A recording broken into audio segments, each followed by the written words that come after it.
Hello guys, welcome back again sa ating YouTube channel, no, The Action Man. Una sa lahat, mega love shoutout po sa lahat ng mga kakampeng at sa mga hindi man mga kakampeng. Kung interesado ka sa video ito, patapusin mo na hanggang dulo at huwag nyo nang kalimutan na i-like at i-share ang ating video para malaman naman ng ilan sa ating mga kababayan na nagtutulog-tulugan sa katotohanan. So muli naman nagbabalik ang nag-iisa nyong host na si The Action Man para magbigay ng komentaryo at reaction sa mga mainit ng issue ng bayan. So ito ho, mga ka-action, mga kakamping, no, may gusto lang po ako na i-share sa inyo at ito po ang bida sa ating programa para hindi ho tayo magtagal. Ayan po, si Senador Raffy Tulfo and then si Senadora Grace po, mga ka-action. Palakpakan. Okay.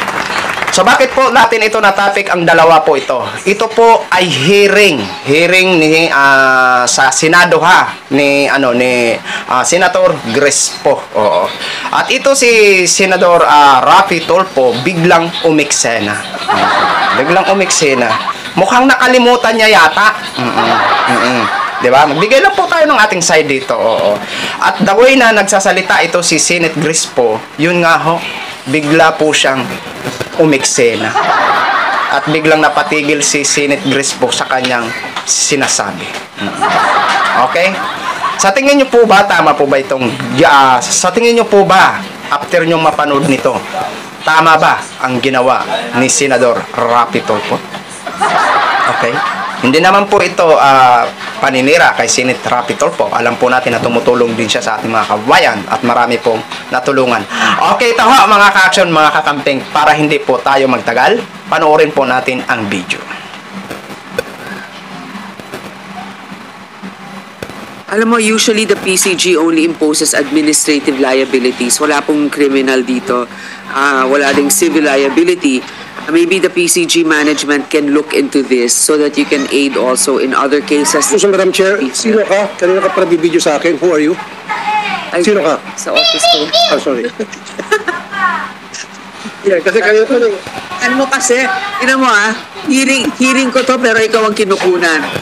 Sorry, malakakalong taga-bibidyo ko kasi ay, kanina pa niya ako ginaganon-ganon, sabi ko. Actually, sorry. For the split second, iniisip ko, aminin ko bang staff ko to? Pababayaan ko na lang. Fan mo kasi yan si Roland. Fan mo. Boss, ano dyan? Roland, titignan ko yung kinunan mo pag puro Senator Tulfo. Lipat ka na sa opisina niya. Sorry. Sorry for this light moment here. Go ahead.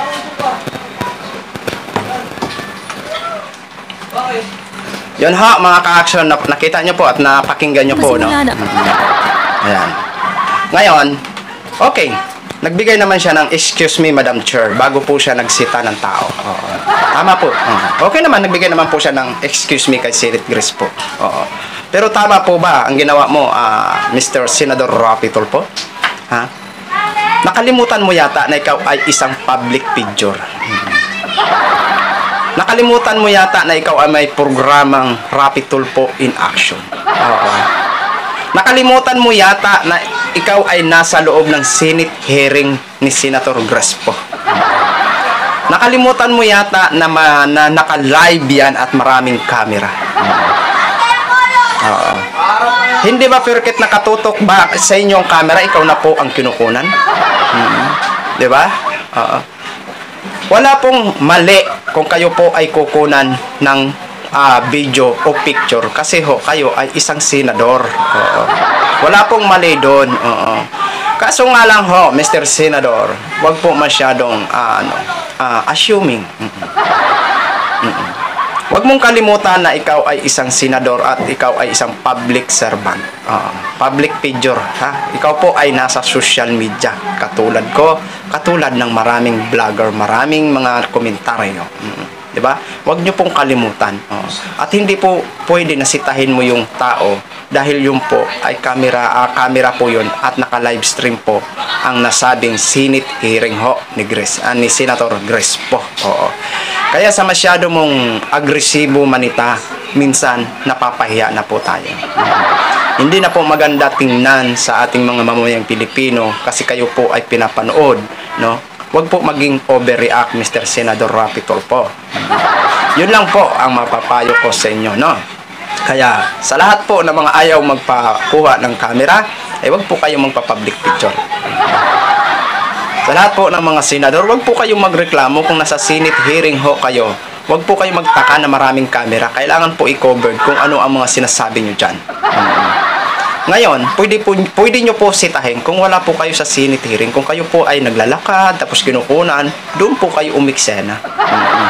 Kasi iba na po yun. Baka may pakay na iba. Kasi naglalakad kayo, pinukunan kayo, di ba? Doon po kayo manita. Pero dyan, sa loob ng Senado, wala po kayong magagawa. Wala kayong karapatan para sitahin ng mga cameraman. Dahil naka-livestream po yan, Mr. Senador Rapi Tulfo. At wag nyo naawat, uulitin ko ho. Ikaw po ay nasa public picture. At may programa ka pong Rapi Tulfo in action. May camera din ho na nakatutok sa'yo. Kaya wag ka na pong magtaka. Okay? So yun lang ho, mga ka-action, mga kakamping, share ko lang po sa inyo. Maraming salamat po sa lahat ng mga viewers natin, Luzon, Visayas at Mindanao all over the world. Ako po ang inyong lingkod, si The Action Man. Have a good day, everyone. Beautiful.